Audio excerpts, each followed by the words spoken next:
BCCI Ishan Kishan के career को बर्बाद कर रहा है या ईशान किशन अपने ही करियर के पेड़ पर कुल्हाड़ी चला रहे हैं, ये अब एक बड़ा सवाल खड़ा हो गया है। और ये सवाल इसलिए बड़ा हो गया है क्योंकि ईशान किशन कहां पर हैं, क्या कर रहे हैं, किस लिए कर रहे हैं, ये किसी को अता पता नहीं रहा। लेकिन अब एक तस्वीर निकल कर आई है जहां पर पता लगा है कि ईशान किशन एक्चुअली हैं कहां पर और ईशान किशन क्या कर रहे हैं। लेकिन इस तस्वीर के साथ साथ एक और खबर आई है जो ईशान किशन और उनके चाहने वालों के लिए अच्छी खबर नहीं है। और वो खबर ये कहती है कि ईशान किशन और बीसीसीआई के बीच में या कहें कोच मैनेजमेंट के बीच में सब कुछ ऑल इज वेल नहीं है। और इस ऑल इज वेल ना होने का असर यह हो सकता है कि ईशान किशन को इंडियन क्रिकेट टीम के सेंट्रल कॉन्ट्रैक्ट से बाहर कर दिया जा सकता है। मतलब वो ईशान किशन जो बीते 2-3 सालों से लगातार टीम के साथ ट्रेवल कर रहे थे और जिनको लेकर लगातार ये खबर आती थी कि भैया ईशान टीम में तो रहते हैं, खिलाए नहीं जाते हैं अलग बात है, लेकिन टीम में परमानेंट रहते हैं, वो सबके चहेते हैं, हर आदमी उनको लाड प्यार करता है, लेकिन फिर वो गायब चल रहे हैं। अब ईशान किशन को लेकर आया है कि भैया ईशान किशन को सेंट्रल कॉन्ट्रैक्ट से ही बाहर किया सकता है क्योंकि 2 महीने से वो गायब हैं, ना वो नेशनल ड्यूटी के लिए अवेलेबल हैं और ना ही वो डोमेस्टिक में झारखंड क्रिकेट एसोसिएशन के लिए खेलते नजर आ रहे हैं। ऐसे में उन्हें कॉन्ट्रैक्ट से बीसीसीआई बाहर कर। हम आपको बता दें ईशान किशन को बीसीसीआई सालाना 1 करोड़ रुपए देती है सेंट्रल कॉन्ट्रैक्ट के सी ग्रेड कैटेगरी में वो हैं और उस कैटेगरी में उन्हें 1 करोड़ मिलते हैं।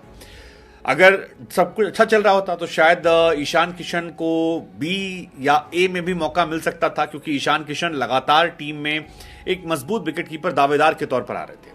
हालांकि ईशान किशन अगर देखा जाए तो ये सीरीज स्पेशली जो टेस्ट सीरीज चल रही है इसमें से उनका गायब होना उनके लिए और टीम इंडिया के लिए परेशानी का सबब बन गया। बिकॉज केएल राहुल कीपिंग कर नहीं रहे हैं, केएस भरत को बल्लेबाजी करना आता नहीं है। ऐसे में ईशान का ना होना हर आदमी परेशान था कि गया कहां पर ये लड़का यार। मतलब वो गाना चलने लगा कि बहती हवा था वो जाके खोजो कहां चला गया वो। लेकिन अब एक ईशान किशन को लेकर खबर आई है कि ईशान किशन फिलहाल बड़ौदा में है और किरण मोर एकेडमी में हार्दिक पांड्या, कुरनाल पांड्या के साथ इन दिनों प्रैक्टिस कर रहे हैं। क्योंकि हार्दिक मुंबई इंडियंस से कैप्टन भी हैं, सेम टीम में है, तो ऐसा हो जाएगा कि शायद ईशान अब पूरा ब्रेक अपना कंटिन्यू करें और ब्रेक के बाद जब वापसी करें तो सीधे एमआई के लिए खेलते नजर आए। बीच में कहीं भी वो खेलते नजर ना आए, सीधे मुंबई इंडियंस में उनकी वापसी हो और वहीं पर वो दिखाई पड़े। लेकिन जो कुछ हो रहा है क्या ये उनके लॉन्ग टर्म क्रिकेटिंग करियर के लिए अच्छा है? वेल नहीं है। मतलब बिल्कुल इतना पंगा लेना और सेंट्रल कॉन्ट्रैक्ट से बाहर होना अच्छी बात तो नहीं है ये। हाल फिलहाल में ईशान किशन को लेकर राहुल द्रविड़ से पूछा गया था कि ईशान किशन कहां पर हैं, तो उन्होंने भी कहा था कि भाई हमें नहीं पता, इतना पता है कि ईशान किशन ने हमसे ये कहा था कि वो एक ब्रेक लेना चाहते हैं और हमने उन्हें उस ब्रेक की इजाजत दे दी। अब ईशान जब अवेलेबल होंगे तब वो खुद हमें जानकारी देंगे, कब वो तैयार होंगे ये उन पर निर्भर है। लेकिन हमारी साइड से ये कि जब वो तैयार हो जाएंगे तब उन्हें पहले डोमेस्टिक खेलना पड़ेगा। इसी बीच में एक तस्वीर भी आई थी जहां पर ईशान किशन ने पोस्ट कर दिया था कि लॉस्ट इन राइट डायरेक्शन, सही दिशा में मैं खो गया हूं। अब ईशान पर आरोप यह लग रहा है कि वो रणजी टूर्नामेंट चलने के बावजूद जब सेंट्रल टीम का हिस्सा नहीं है तब वहां भी प्रायोरिटी नहीं दे रहे हैं। ईशान के चाहने वाले कह रहे हैं कि भाई उनको आप रखते हो टीम में, खिलाते हो नहीं, हमेशा बाहर बिठाए रहते हो। ऐसे में उन्होंने ब्रेक लिया था। अब अगर ब्रेक लिया ही था तो फिर वो रणजी जा क्यों खेलेंगे? और उनको वैसे ही पता है कि इंडियन टीम में सिलेक्शन जो होता है वो आईपीएल के आधार पर होता है। तो अगर आईपीएल से ही सिलेक्शन होता है तो फिर हम उधर जा क्यों खेलें? इससे बेहतर है कि चुपचाप अपना हम टाइम गुजारें और जब आईपीएल आए तो उसमें तैयारी करके शानदार प्रदर्शन कर दें। ये ईशान के तमाम चाहने वाले कह रहे हैं।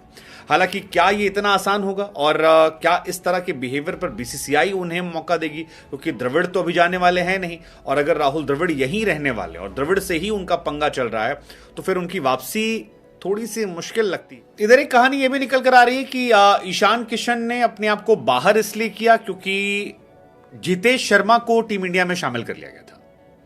यह भी एक थ्योरी निकल कर आई कि जितेश शर्मा को शामिल किया गया, इस वजह से ईशान किशन खफा हो गए थे और उन्हें लगा कि यार उनको वैल्यू नहीं दी जा रही है। मतलब पहले वर्ल्ड कप में उन्हें बाहर बिठाकर रखा गया, वो उन्होंने बर्दाश्त किया। लेकिन वर्ल्ड कप के बाद जब ऑस्ट्रेलिया सीरीज थी 5 मैचों की और उसमें ईशान किशन को बाहर बिठाया गया, तब कहा जाता है कि वो ईशान किशन के लिए एक फ्रजाइल मोमेंट था और ही डिसाइडेड कि यार उनको परेशान किया जा रहा है, और जब परेशान किया ही जा रहा है तो बैकअप प्लेयर बनने से अच्छा है कि वो चुपचाप जाकर ब्रेक लें, थोड़ा टाइम खुद पर गुजारें और उसके बाद मेहनत करके आईपीएल में परफॉर्म करके वापस लौट आएं। कहा जाता है इसी वजह से ऑस्ट्रेलिया दौरे के बाद जब साउथ अफ्रीका टीम का सिलेक्शन था तो ईशान किशन ने अपना नाम वापस लिया था, और उसके पीछे वजह यही थी कि वो लगातार टीम में कंसिस्टेंट प्लेयर थे। अब अगर ये वाली थ्योरी है तो फिर ईशान यहां पर पूरा गलत तो नहीं है, क्योंकि ईशान किशन वाकई में मतलब उन्हें टीम में शामिल किया गया था, बैक टू बैक रखा गया था, लेकिन खिलाया नहीं जा रहा था। और उस वक्त हमें भी याद है कि ऑस्ट्रेलिया के खिलाफ सीरीज को लेकर हमें भी हैरानी हुई थी कि ईशान को ना ओपनर के तौर पर रखा गया, ना लोअर ऑर्डर बैट्समैन के तौर पर रखा गया, और पहले राहुल के सामने, बाद में जितेश के सामने, या वनडे में संजू के सामने, हर जगह पे उन्हें ड्रॉप किया था। तो वो एक वजह हो सकती है। अगर ये है तो फिर ईशान कितने गलत कितने सही, ये हम आपसे ही पूछ जाएंगे। लेकिन जो भी है बेहतर तरीके